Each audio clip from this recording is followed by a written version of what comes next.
หลังจากเห็ดอันนี้แล้วกับป้าโถพ้นกับโห้ยลงมาเราได้ทุกคนเลยโอ้ใครแต่ว่าได้พาบัดนี่อยู่บ่ได้แล้วบาทนี่ทุกคนเลยหนาวกระดาวบวย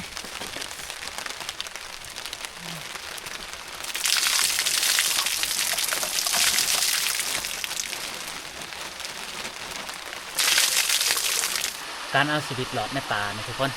อันดับแรกๆของบาสัญญาก็คือก่อกองไผ่ทุกคนมันหนาวแห้งลิรอนะนี่อุ้ยบ่มีกองไผ่นี่อยู่บ่ได้พ้นบ่เอื่อนจักเถื่อทุกคนเลยบาสัญญาสิได้หลบพ้นนี่ก่อนประมาณ12 โมงหรือว่าเที่ยงคืนบาสัญญาสิออกไปต้าไป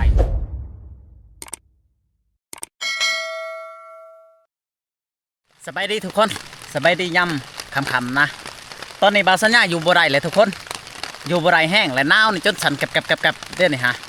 บาสัญญาขึ้นมาคนเดียวทุกคนว่าสิขึ้นมามุ่ง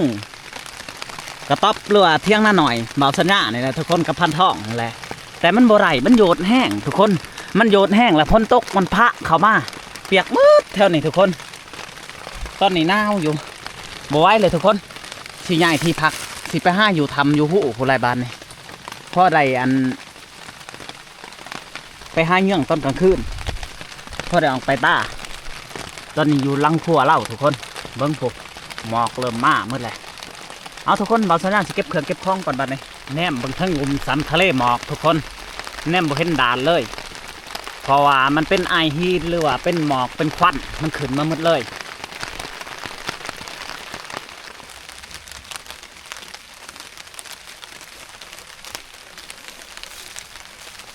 อยู่บ่ได้แล้วบาทนี้ทุกคนเลยหนาวกระดาวบวย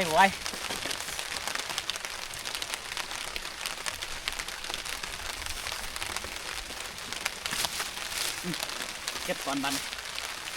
นเนียนก่อน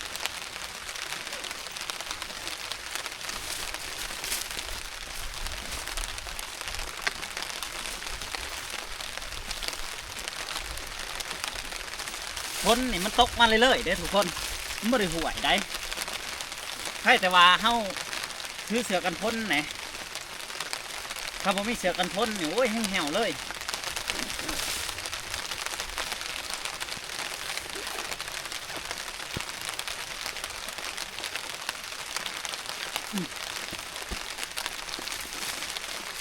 เริ่มหนามเสือเอาหนามออกก่อน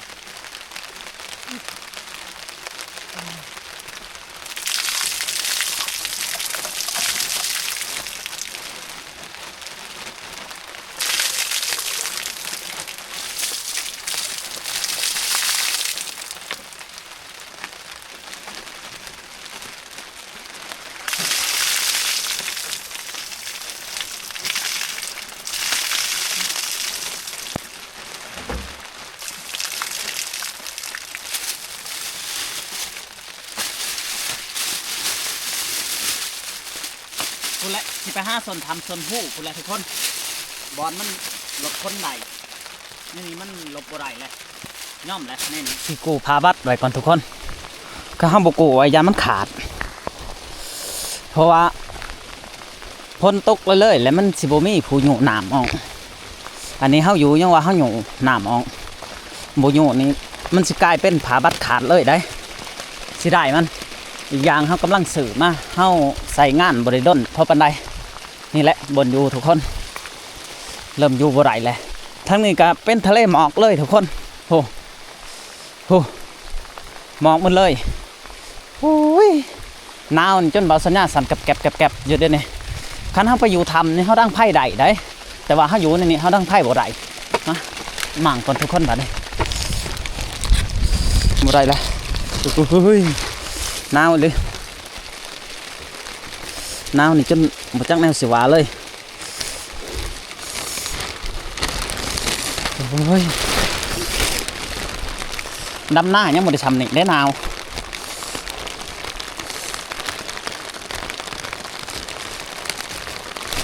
บ่ไหวเลยบรรยากาศนี่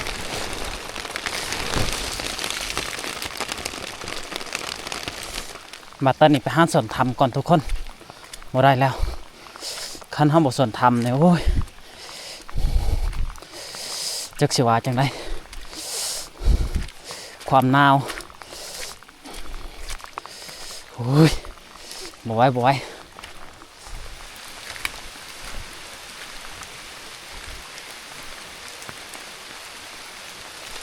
หาส้นทำก่อนทุกคนเลยหนาวดิเราสัญญาเดินทางคนเดียวนะพูดละสิไปส้นทำบอลที่เขาเคยสน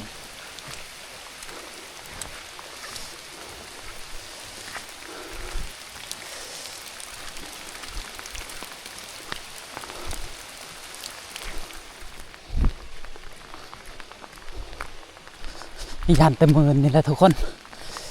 อันดับแรกๆก็คือยันเมินขันเมินเว้ยโอ้นี่แหละทำบอลเฮาสิเขาไปสนเฮาต้องได้เขานี่ก็ลงมาโจทย์เนี่ย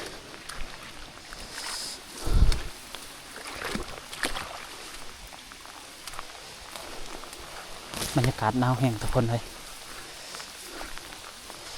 นี่แหละสิได้มาดีทำให้นี่โอ้น้ำแบบขนาด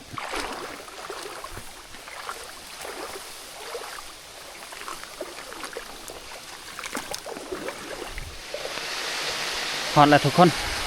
ที่เก้าเวลาเดิมเขาสิได้พักไม่นี่แหละโอ้ตัวในนี้ยังว่าสว่างสวัยเนี่ยบอลผูกเป้กับมี่พอได้นอนอาหารว่าบ่ไหวทุกคนเลยก็อันดับแรกก็ก่อกองไผ่ก่อนทุกคนการเอาชีวิตหลอดในป่านะทุกคนอันดับแรกๆของบาสัญญาก็คือก่อกองไผ่ทุกคนมันหนาวแห้งลิรอนะนี่อุ้ยบ่มีกองไผ่นี่อยู่บ่ได้ไปหาแบกมานี่เพื่อสิได้พื้นนี่เขาแห้งทุกคนเพราะว่ามันเป็นนาพาพุกไปหาเอาอยู่หลุมพุกได้ขึ้นนาพานี่ลงไปเอาอยู่คนอีกสิข้างเสือข้างสงข้างทุกสิ่งทุกอย่างทุกคนเลยพ้นบ่เอื่อนจักเถื่อทุกคนเลยดาวสัญญาสิได้ลบพ้นนี่ก่อนประมาณ12 โมงหรือว่าเที่ยงคืนดาวสัญญาสิออกไปต้าไปเมื่อเที่ยงหน้าหน่อยเลยทุกคนเพื่อฮอดเที่ยงหน้าหน่อยกับผู้ได้4 โมง 5 โมงบ่ได้แบบนี้หิวเขากับหิวทุกคนใครแต่ว่าเบาสัญญาถือเขามานำขันสันมุ้ยยังให้เบาเบิ้งหนามมันไล่ปุ๊บนี่หรออันนี้นำไล่ลงมาจะถึงกูนะปุ๊บมันต้นลงไปสุดเลยเชียงน้ำต้นเบาสัญญากับสิได้ผูกเป้นอนหันทุกคนผูกเป้นอนหันเพราะว่าหันคนบกหัวปันได้ให้กว่านอนอยู่ในกาต๊อบได้ทุกคน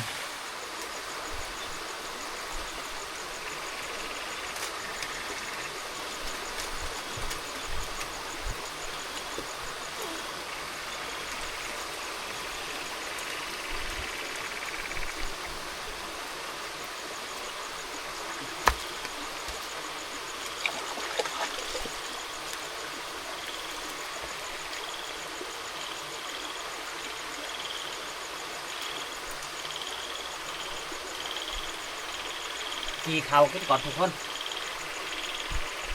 ว่าจะไปห้าจับเขียดมาปีกะมันบ่มีอันเกลือขี่กินดีกว่าว่ะพอห้องของกูแหละ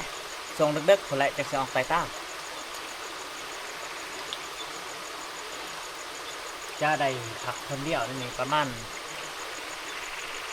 5-6 นาที5-6 ชั่วโมงทุกคนเอาทุกคนหลังจากกินข้าวกินน้ำแล้วบ่าวสัญญาก็สิได้พักผ่อนกับทุกคนเลย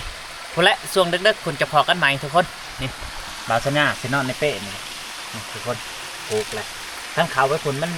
สีไทยให้FCเบิ่งบัวไหลต้องได้ข้านเขาได้ทุกคนเลยต้องได้ข้านเขาพูดและช่วงดึกๆจะพอกันไหมทุกคนเอาโอเคไปทุกคนมานี่ออกไปต้าก่อนเวลา2 โมงไปทุกคน2 โมง 35 36ละปันเปิดมาเป็นไพ่กระหมอดน้ำก็ลดแล้วโอ้ยทุกคนเลยหนาวก็หนาวทรงเสื้อที่เขาตากไว้กระโบแหงเลยนอนเราสัญญานอนแกะเป้ก่อนทุกคนบัดนี้มานอนนะ เดี๋ยวต้องเก็บเป้ก่อนเยี่ยมออกเดินทางทุกคนบัดนี้หนาวแห้งรีบเอาสัญญาณจนใส่เสื้อกันพลตอนนี้เวลาก็3 โมงเลยทุกคนนี่3 โมงเลย3 โมงไปทุกคนบัดนี้ไปลุ้นน้ำกันในความคืนนี่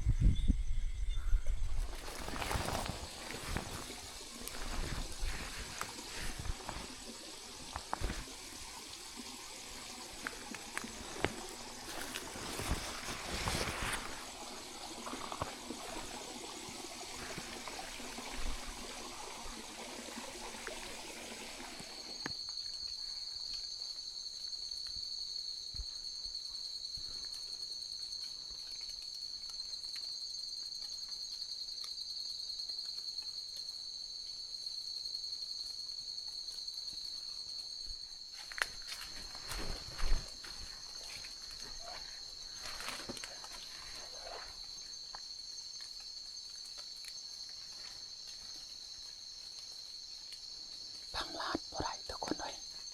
มีแต่เสียงน้ำตกมีแต่เสียงฝนตกน้ำตกแต่จากใบไม้บ่ได้ยินเสียงเลยบ่ได้ยินเสียงลานเฮ็ดที่ช่างทุกคนเนี่ยโอ้งามอยู่ได้เฮ็ดเนี่ย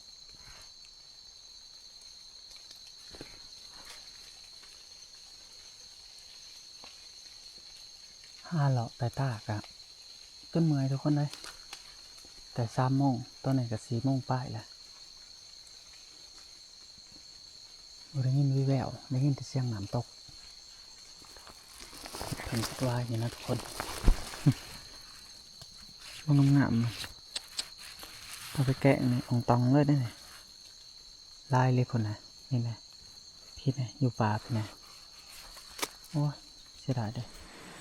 ป่าตกให้ละงกทุกคนบ้านมาเลยในโพดในเท้าหมดเลยโอ้มาเมื่อวานเนี่ยพอดีงาม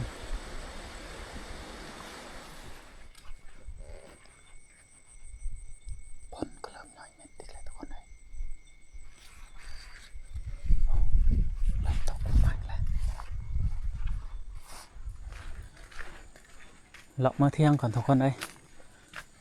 5 โมงแล้วตอนนี้ก็ได้โอ้ใครเห็นลูกหมู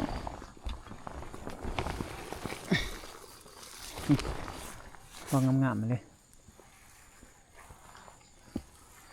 ไปเรากลับก่อนนะหาพักผ่อนก่อนตื่นแต่2 โมงหนังเพลงไพ่3 โมงเลาะทุกคนบ่พอยังเลยหอดเที่ยงหน้าแล้วทุกคนแบบนี้โอ้เป็นงานฮะบ่ว่ามันเลยบ่พ้นก็เริ่มตกมาอีกเลยเปิดภาพกันอยู่ผ้าเขาเราได้ทุกคนเลยเบาสัญญามาแล้วก็พี่แล้วก็เขาไปนอนตื่นมาบ่ลงเอิญพากินอันนั้นแกงเห็ดทุกคนกินแกงเห็ดแล้วนี่ครับเบาสัญญาสิพาบ่ลงไป5 เห็ดพ่อได้1ไว้ทุกคนเพราะว่าเฮาบ่ได้เอาห้านเฮากับ1ไว้พ่อได้เอาลงกินอยู่บ้านพ่อได้ให้เขาเจ้ากินมื้อแรกสิไปลัดไม้มื้อแรกบ่สิไปทางไหนอีกมาทุกคนมากินข้าวนำกันเบิ่งใช่แกงเห็ดบ่ลงเป็นจังได๋เด้เคยแกงให้เมียกินอยู่บ่บ่อ้ายคือจานเกี่ยวเหลวเถอะวะ เอาแซ่บอยู่ได้เอฟซีเอ้ยมากินน้ำกันเลยแกงเห็ดละงกเห็ดปวงมันออกไหมบ่ในหัวผลฮะแม่งออกใหม่เขาไปจอบบ่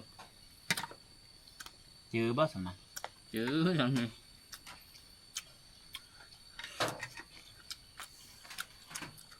ใช้สมัยของบักกุดเป็นไผ่ในผักกุ้งไปทำไมสับกุ้งแล้ว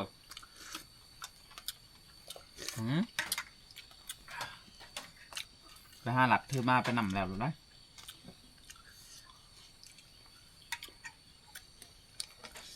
ตีเฮ็ดปวกอยู่บ้านมาสัญญาก่อนออกเลยเส้นสดเราลงคลิปแต่ว่าอยู่บ้านเนี่ยเขาซื้อกันออกกระบิดในโลเฮ็ด80คนไหน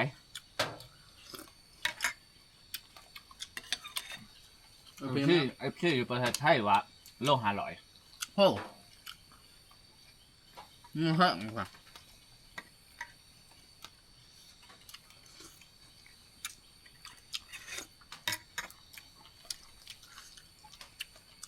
หลังจากกินข้าวกินน้ำแล้วทุกคนเบาสัญญาคาสิผ้า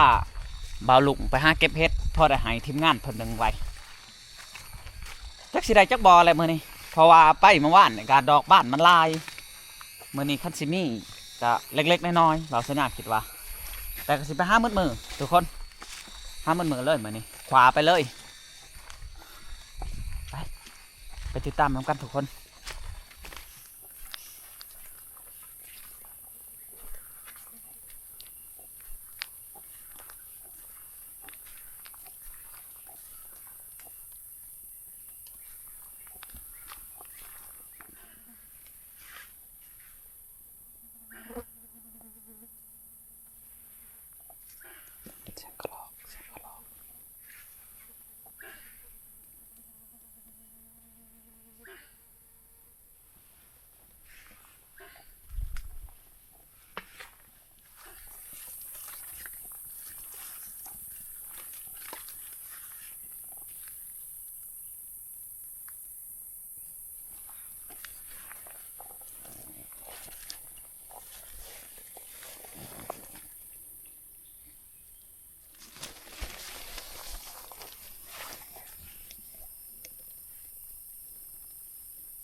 ทุกคนหมูมันแตกหมูมันแล่นมาก็ถ่วงมันแตกหมูแล้วมันแล่นมาทางนี้มาสัญญามานำบ่เห็นไม่ได้สิ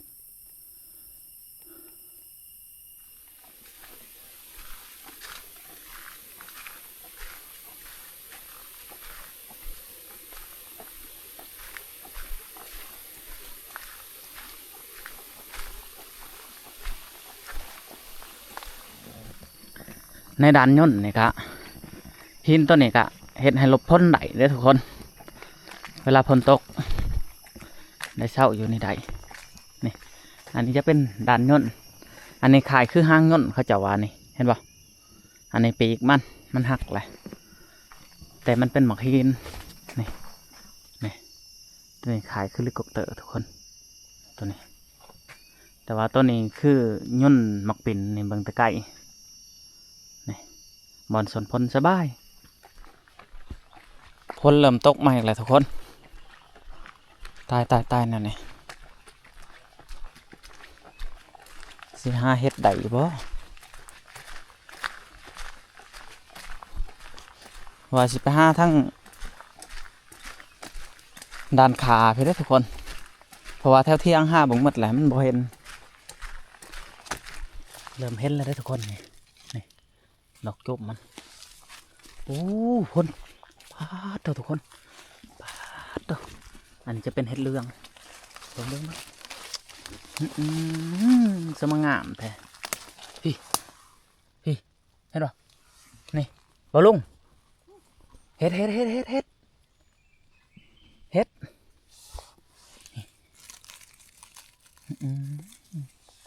เก็บเฮ็ด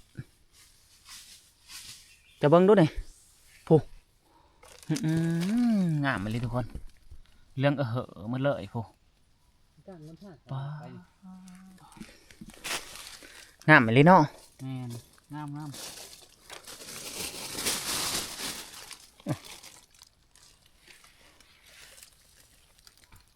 เอาไปแกงกินได้เหลืองเลยว่าชิ้นหนึ่งไว้แน่โอ้ย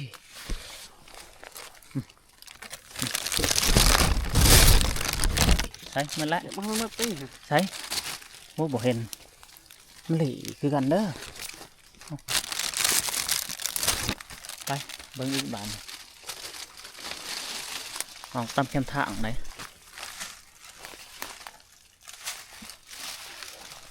ทางกับบ้านอันนี้กับบ้าน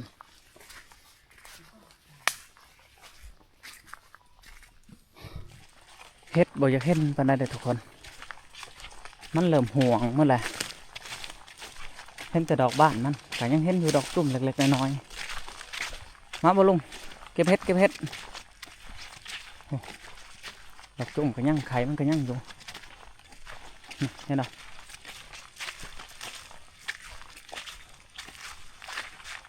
ดอกตุ่ม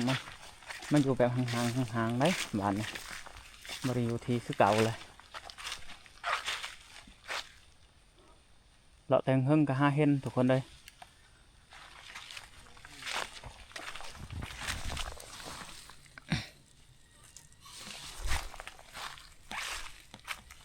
แค่บ้านนั่นแหละ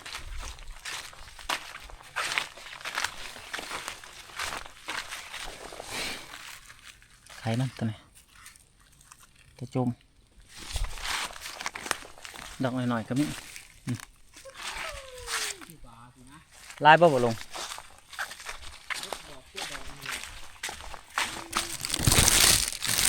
นี่ได้ตัวเรื่องนี่วันนี้สิห้ามืดได้บ่โหสิได้ลายหรือบ่ลายมานี่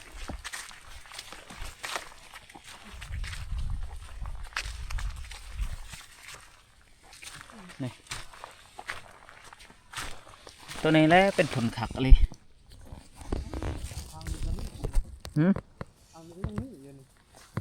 เห็นฮะใช่ปาดเถอะเห็ดแดงบ่ลงอันนี้ เห็ดแดงตัวนี้ เห็ดแดงเอาถือมาเก็บหมดแล้ว เดี๋ยวมันเลย เอา ต้องเอาอยู่ปุ๊บ ไล่เติบได้ต้นนี้สายพันธุ์แดงทุกคนมีตัวเรื่องและตัวแดงพอได้ให้ทีมงานหนึ่งเอาไว้ให้เขาเอามือกินแต่บาวสัญญาเนี่ยบ่ได้เอามือพักไม่อยากอะไรทุกคนเลยเนี่ยบาวสัญญาบ่กินเห็ดละโงกกันละได้มื้อนี้บาวสัญญาก็บ่ลุงสิห้ามื้อทุกคนมื้อนี้บ่ฮู้ว่าสิได้หรือบ่เพราะว่าเห็ดนี่มันจะพวงหมดแล้วเห็ดละโงกข้าวนี่แทบจะบ่เห็นเลยยังเหลือแต่เห็ดละโงกแดงบอลละดอกสองดอกถ้าขึ้นมาวาดชื่นนี่โอเคบาวสัญญาว่าเห็ดเพิ่งนี่เน่าหมดแล้วทุกคนเห็ดละโงกนี่งัวได้กินตัวนี้งัวนี่ก็สำคัญได้มันไปหาหลอกกินเห็ดโอ้นี่มันก็ยังลงเรือให้อยู่ได้ตัวทุกคนมันงามมาเลยมันก็ลงเรือให้อยู่ดอกพวกใหญ่เลยโอ้นี่ดอกหนึ่งทุกคนเป็นช่องดอกมันงามเลยมันก็ลงเรือไว้ให้อยู่ครับเลยเอาบอลงเอามาเหมือนนี่ค่อนข้างใกล้เลยได้ทุกคนเพราะว่าผ้าเบาลุงไปห้าเลาะสำรวจถนนหนทางเรียกว่าเลาะสำรวจบอนปลาที่ห้างบ่เคยไปให้จำไว้นำกันว่ามาสุดหนาขั้นว่ามาคนเดียวนี่มาใดไปใดประมาณนี้เห็นละโงกเรื่องนี่6 ลายมันก็บอกออกได้ทุกคนมันหมักออกแบบแป้นๆบ่แบบนี้โถงัวมาค่ายหมักบกงามหมักบกจังหน่อยเจอไว้เด้อบ่ลงเด้อทางไปทางมาโอ้3 ดอกเลย3 ดอกทุกคนดอกใหญ่ไปได้แต่ว่าเก็บแต้มไปเลยนี่แหละวันนี้สิได้5 มื้อแล้วก็พาเบาลุงไป5 เลาะเบิงถนนหนทางให้จือไว้ว่าไปแบบใดหะนะเพิ่นไปคนเดียวสุดนาจังสิสะดวกสบายออกทั่วสารทิศเลยทุกคนเลยนี่ให้ละงงออกเลย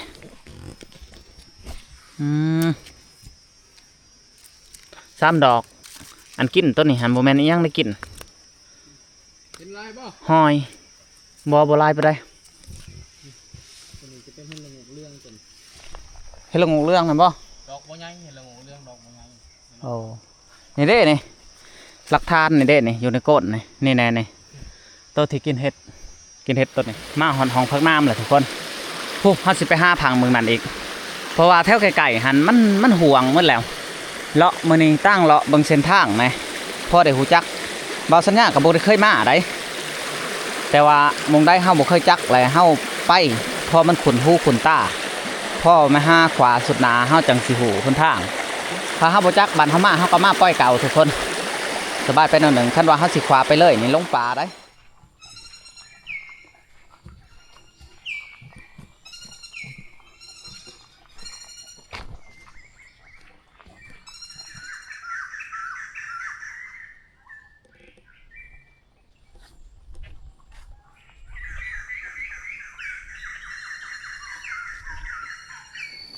จนสิเพศแหละทุกคนเลยได้เฮ็ดทำนี่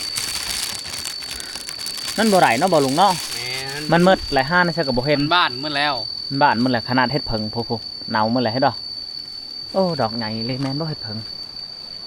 เนามันแหละทุกคนมันบ้านมันแหละเฮ็ดตีนกเคียนตีลงอันนี้แม่นบ่ป้าอยู่บ้านเฮานี่เขาเจ้าแกล้งได้อันนี้นี่ตัวจุ่มนี่ยังมีตัวจุ่มอยู่ทุกคนนี่เฮ็ดตีนนกเคียนเนาะแม่นบ่ลุงโอ้มันจะเฮ็ดงามๆทุกคนส่วงเฮ็ดในเฮ็ดบ่อึดบ่อยากได้เท่านี้จางในไปหาเที่ยงนั่นหน่อยนี่ก็ใกล้พอสมควรแล้วบ่สัญญาก็บ่ลุงมานี่โอ้ยเมื่อยทุกคนเลยบ่สัญญาสิพักผ่อนก่อนกับบ่ลุงเมื่อยแห้งเลยบ่สัญญาก็เพลียแต่หาเยื่องมาขึ้นนี่แน่หาไตต้าทั้งนั้นก็บ่ไหลสุดแต่ไปทุกคนเลยสุดแต่อยากขับให้ FC เบิ่งแต่ไปทั้งนั้นก็บ่เห็นเลาะแต่3 โมงจนแจ้งก็บ่เห็นมาเมื่อตะมิดหากะเลาะก็บ่เห็นหยังเมื่อแรกนี่ก็สิไปเลาะใหม่อีกทุกคนทุกคนสำหรับวิดีโอนี่ก็บ่มีหยังหลายจังได๋ก็ขอบมุกขอบใจ FC ที่เบิ่งแต่ต้นจนจบสำหรับวิดีโอนี่ขอกล่าวคำว่าสบายดีและสวัสดี